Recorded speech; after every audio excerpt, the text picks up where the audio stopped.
First question है, निम्नलिखित में कौन सा मात्रक सुमेलित नहीं है?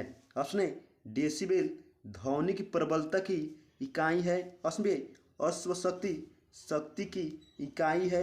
ऑप्शन सी है समुद्री मील नौचालन में दूरी की इकाई है। ऑप्शन डी है डॉप्सन ऊष्मा की इकाई है। क्वेश्चन है, निम्नलिखित में कौन सा मात्रक सुमेलित नहीं है? तो सही उत्तर है डॉप्सन ऊष्मा की इकाई है, ये मात्रक सुमेलित नहीं है। तो ऑप्शन नंबर डी सही जवाब है। नेक्स्ट क्वेश्चन है, निम्नलिखित में से कौन सी भौतिक इकाई एक वस्तु की स्थिर या एक समान गतिशील स्थिति को बदलती है या बदलने का प्रयास करती है?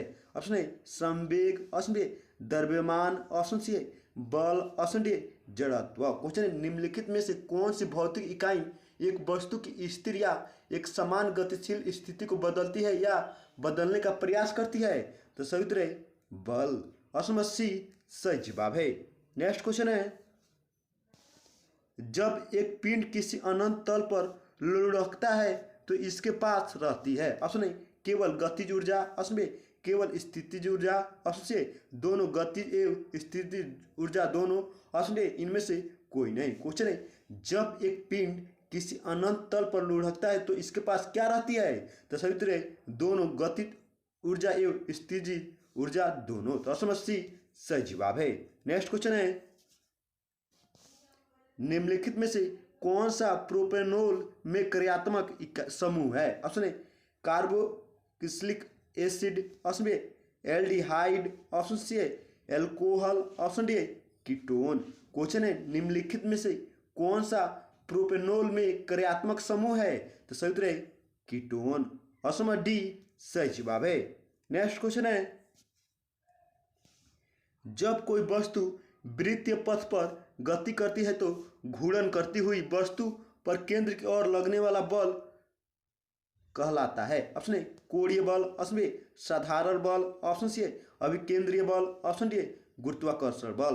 क्वेश्चन है, जब कोई वस्तु वृत्तीय पथ पर गति करती है तो घूर्णन करती हुई वस्तु पर केंद्र की ओर लगने वाला बल क्या कहलाता है? तो सही उत्तर है अभिकेंद्रीय बल कहलाता है। ऑप्शन सी सही जवाब है। नेक्स्ट क्वेश्चन है, एक टैंक को एक समान क्षैतिज तोरण से एक द्रव द्वारा आंशिक रूप से भरा गया है। निम्नलिखित में से एक टैंक में द्रव की सतह के लिए कौन सा कथन सत्य है? ऑप्शन ए द्रव की सतह गति की दिशा में गिरता है और टैंक के पीछे की ओर उठता है। ऑप्शन बी द्रव की सतह केवल टैंक के केंद्र पर गिरता है। ऑप्शन सी द्रव की सतह क्षैतिज पर नियत है। ऑप्शन डी द्रव की सतह गति की दिशा में उठती है और टैंक के पीछे की ओर गिरता है। क्वेश्चन है, एक टैंक को एक समान क्षैतिज तोरण से एक द्रव द्वारा आंशिक रूप से भरा गया है। निम्नलिखित में से एक टैंक में द्रव की सतह के लिए कौन सा कथन सत्य है? तो सही उत्तर है द्रव की सतह गति की दिशा में गिरता है और टैंक के पीछे की ओर उठता है। ये कथन बिल्कुल सही है। तो ऑप्शन नंबर ए सही जवाब है। नेक्स्ट क्वेश्चन है, ऊष्मागतिकी का कौन सा नियम एंट्रोपी को परिभाषित करता है? ऑप्शन ए शून्यवा नियम, ऑप्शन बी प्रथम नियम, ऑप्शन सी द्वितीय नियम, ऑप्शन डी तृतीय नियम। क्वेश्चन है, ऊष्मागतिकी का कौन सा नियम एंट्रोपी को परिभाषित करता है? तो सही उत्तर है द्वितीय नियम। ऑप्शन नंबर सी सही जवाब है। नेक्स्ट क्वेश्चन है, आर्द्रता मापी वह उपकरण है जिसका प्रयोग होता है। ऑप्शन ए वायु में ऑक्सीजन की मात्रा के मापन में, ऑप्शन बी है वायु में घनत्व के मापन में, ऑप्शन सी है जल वाष्प के ताप के प्रसार में, ऑप्शन डी है वातावरण में जल वाष्प की मात्रा के मापन में। क्वेश्चन है, आर्द्रता मापी वह उपकरण है जिसका प्रयोग किसके लिए किया जाता है? तो सही उत्तर है वातावरण में जल वाष्प की मात्रा के मापन में। ऑप्शन नंबर डी सही जवाब है।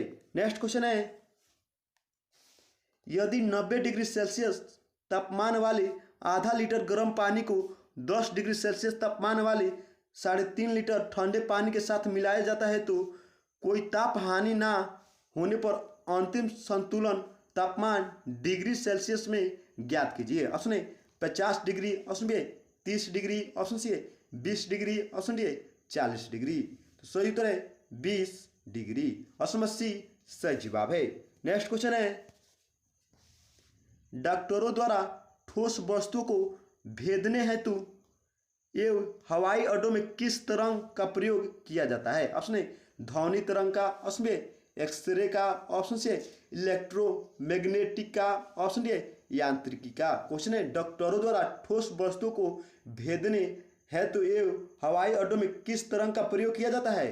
तो सही उत्तर है एक्सरे का। ऑप्शन बी सही जवाब है। नेक्स्ट क्वेश्चन है, जिस बिंदु पर सभी किरणें मिलती है को डैश कहते हैं? ऑप्शन ए एपर्चर कहते हैं, ऑप्शन बी मुख्य धुरी कहते हैं, ऑप्शन सी पोल कहते हैं, ऑप्शन डी फोकस कहते हैं। क्वेश्चन है, जिस बिंदु पर सभी किरणें मिलती है उसे क्या कहते हैं? तो सही उत्तर है फोकस कहते हैं। ऑप्शन डी सही जवाब है। नेक्स्ट क्वेश्चन है, किसी परमाणु के एम कोश में समायोजित किए जा सकने वाले अधिकतम इलेक्ट्रॉनों की संख्या कितनी होती है? Option A 2, option B 6, option C 8, option D 18। Question है, किसी परमाणु के एम कोश में समायोजित किए जा सकने वाली अधिकतम इलेक्ट्रॉनों की संख्या कितनी होती है? तो सही उत्तर है 18। ऑप्शन डी सही जवाब है। नेक्स्ट क्वेश्चन है, परमाणु संलयन प्रतिक्रियाएं स्वचालित रूप से होती है? ऑप्शन ए सूर्य में, ऑप्शन बी परमाणु रिएक्टर में, ऑप्शन सी सागर की लहरें में, ऑप्शन डी धरती के क्रूड में। क्वेश्चन है, परमाणु संलयन प्रतिक्रियाएं स्वचालित रूप से किसमें होती है? तो सही उत्तर है सूर्य में। ऑप्शन नंबर ए सही जवाब है। नेक्स्ट क्वेश्चन है, यदि किसी लवण का पीएच मान 0 है तो वह डैश का लवण होता है? ऑप्शन ए सशक्त एसिड और कमजोर बेस का, ऑप्शन बी कमजोर एसिड और सशक्त बेस का, ऑप्शन सी सशक्त एसिड और सशक्त बेस का, ऑप्शन डी कमजोर एसिड और कमजोर बेस का। क्वेश्चन है, यदि किसी लवण का पीएच मान 0 है तो वह किसका लवण होता है? तो सही उत्तर है सशक्त एसिड और कमजोर बेस का। ऑप्शन नंबर ए सही जवाब है। नेक्स्ट क्वेश्चन है, मिथाइल ऑरेंज डैश होता है? ऑप्शन ए अम्लीय माध्यम में गुलाबी, क्षारीय माध्यम में बैंगनी, ऑप्शन बी अम्लीय माध्यम में रंगहीन, क्षारीय माध्यम में गुलाबी, ऑप्शन सी अम्लीय माध्यम में पीला, क्षारीय माध्यम में रंगहीन, ऑप्शन डी अम्लीय माध्यम में लाल, क्षारीय माध्यम में पीला गुलाबी। क्वेश्चन है, मिथाइल ऑरेंज कैसा होता है? तो सही उत्तर है अम्लीय माध्यम में लाल और क्षारीय माध्यम में पीला गुलाबी होता है। ऑप्शन नंबर डी सही जवाब है। नेक्स्ट क्वेश्चन है, जब सोडियम क्लोराइड के जल या नमकीन घोल के बीच में बिजली पारित की जाती है तो निम्न में से किस रूप में विघटित हो जाती है? Option A NaOH plus H2 plus Cl2 में, option B NaOH plus H2 plus O2 में, option C NaOH plus HCl plus H2 में, option D NaOH plus H2 plus N2 में। क्वेश्चन है, जब सोडियम क्लोराइड के जल या नमकीन घोल के बीच में बिजली पारित की जाती है तो निम्न में से किस रूप में विघटित हो जाती है? तो सही उत्तर है NaOH plus H2 plus Cl2 में। ऑप्शन नंबर ए सही जवाब है। नेक्स्ट क्वेश्चन है, भोजन के बर्तनों पर टीन की परत लगाई जाती है, जिंक की नहीं, क्यों? ऑप्शन ए जिंक टीन से महंगा होता है, ऑप्शन बी जिंक का क्वथनांक टीन से अधिक होता है, ऑप्शन सी जिंक टीन से अधिक प्रतिक्रियाशील होता है, ऑप्शन डी जिंक टीन से कम प्रतिक्रियाशील होता है। क्वेश्चन है, भोजन के बर्तनों पर टीन की परत लगाई जाती है, जिंक की नहीं, क्यों? तो सही उत्तर है क्योंकि जिंक टीन से अधिक प्रतिक्रियाशील होती है। ऑप्शन नंबर सी सही जवाब है। नेक्स्ट क्वेश्चन है, कोयला की किस किस्म में कार्बन की सर्वाधिक मात्रा उपस्थित होती है? ऑप्शन ए एंथ्रेसाइट में, ऑप्शन बी बिटुमिनस में, ऑप्शन सी है लिग्नाइट में, ऑप्शन डी है पीट में। क्वेश्चन है, कोयला के किस किस्म में कार्बन की सर्वाधिक मात्रा उपस्थित होती है? तो सही उत्तर है एंथ्रेसाइट में। ऑप्शन नंबर ए सही जवाब है। नेक्स्ट क्वेश्चन है, हाइड्रोकार्बन जिनमें आणविक सूत्र समान होता है लेकिन संरचनात्मक सूत्र अलग अलग होता है को डैश कहा जाता है? ऑप्शन ए समस्थानिक कहा जाता है, ऑप्शन बी समावयवी कहा जाता है, ऑप्शन सी विकृत एल्कोहल कहा जाता है, ऑप्शन डी आइसोबार कहा जाता है। क्वेश्चन है, हाइड्रोकार्बन जिनमें आणविक सूत्र समान होता है लेकिन संरचनात्मक सूत्र अलग अलग होता है उसे क्या कहा जाता है? तो सही उत्तर है समअवयवी कहा जाता है। ऑप्शन नंबर बी सही जवाब है। नेक्स्ट क्वेश्चन है, निम्नलिखित में से अर्धसूत्रण के लिए कौन सा कथन सत्य नहीं है? ऑप्शन ए, अर्धसूत्रण 2 चरणों में होता है। ऑप्शन बी, अर्धसूत्र के परिणाम स्वरूप परिणामी कोरों में गुणसूत्रों की संख्या 2 गुनी हो जाती है।